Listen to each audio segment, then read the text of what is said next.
নরসিংদীর শিবপুরে পিকনিকের কথা বলে বাড়ি থেকে ডেকে নিয়ে প্রবাসীর ছেলেকে হত্যার অভিযোগ। নরসিংদীর প্রতিনিধি।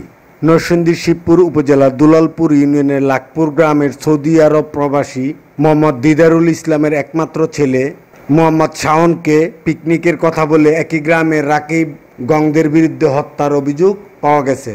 ভুক্তভোগী পরিবার ও থানার অভিযোগ সূত্রে জানা যায়, নিহত শাওনের মা মোসাম্মদ পারভিন বাদী হয়ে গাজীপুর জেলার কাপাসিয়া থানায় হাজির হয়ে রাকিবউদ্দিন বয়স 34, পিতা রিয়াজউদ্দিন রাজু, সাং লাখপুর, থানা শিবপুর, জেলা নরসিংদী ও হারুনুর রশিদ হিরণ মোল্লা, পিতা মৃত মমরুস মোল্লা, সাংখিরাটি, থানা কাপাসিয়া, জেলা গাজীপুর। আলম হোসেন, পিতা মোহাম্মদ আবুল হোসেন সোহাগ নাজির, বয়স 37, পিতা মৃত রেনু নাজির, উভয় সাং লাখপুর, থানা শিবপুর, জেলা নরসিংদী। শাহিন আলম সেলিম 50, বয়স। সাকাওয়াত হোসেন প্রধান, রাজীব ঘোষ, সর্বসাং কাপাসিয়া, জেলা গাজীপুর সহ অজ্ঞাতনামা 25 জন আসামির বিরুদ্ধে এজাহার দায়ের করেন। নিহতের মা মোসাম্মদ পারভিন বলেন, আমার ছেলে শাওন ইসলাম 2020 সালে এইচএসসি পরীক্ষায় উত্তীর্ণ হয়ে নিজ উদ্যোগে আমাদের বসতবাড়ির পাশে পোলট্রি ফার্ম দিয়ে ব্যবসা শুরু করে।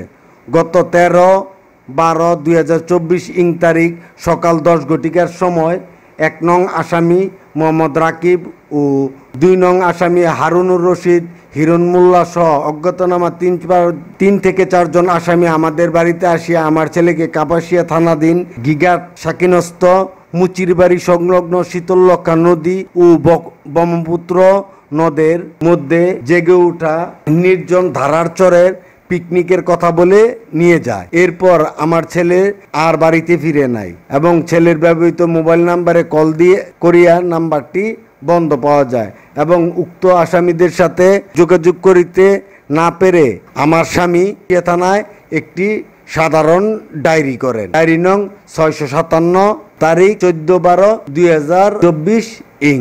আমরা দীর্ঘ সময় শীতললক্ষা নদীতে আমার ছেলেকে খোঁজাখুঁজি করি এবং ঠিক পরের দিন 15/12/2024 ইং তারিখ দুপুর 12টার সময় আমার ছেলে শাওন ইসলামকে কাপাসিয়া থানাধীন দুর্গাপুর ইউনিয়নের অন্তর্গত গিকাট সাকিনস্থ ধারারচর শীতললক্ষা নদীর মধ্য হইতে মৃত অবস্থায় উদ্ধার করি এবং কাপাসিয়া থানা পুলিশকে জানাই। ঘটনাস্থলে কাপাসিয়া থানা পুলিশ উপস্থিত হয়ে লাশের সুরতাল রিপোর্ট করে এবং ময়নাতদন্ত শেষে লাশ আমাদের নিকট হস্তান্তর করে। কিন্তু দুঃখ পরিতাপের বিষয়, আমার ছেলেটাকে এজার নামীয় আসামিরা পরিকল্পিতভাবে হত্যা করলো। এখন উল্টো হাইকোর্ট থেকে জামিনে এসে আমাদেরকে নানা প্রকার ভয়ভীতি প্রদর্শন করতেছে মামলা প্রত্যাহারের জন্য, অন্যথায় আমাদেরকেও মেরে ফেলা হবে। তাই আমি এই রাষ্ট্রের নিকট বিচার প্রার্থনা করি। আমি বিচার চাই, আমি কোনো বিচার চাই। আমি জামিনে পারিছে, কিভাবে জামিনে পারিল আমি কোনো বুঝতে পারি।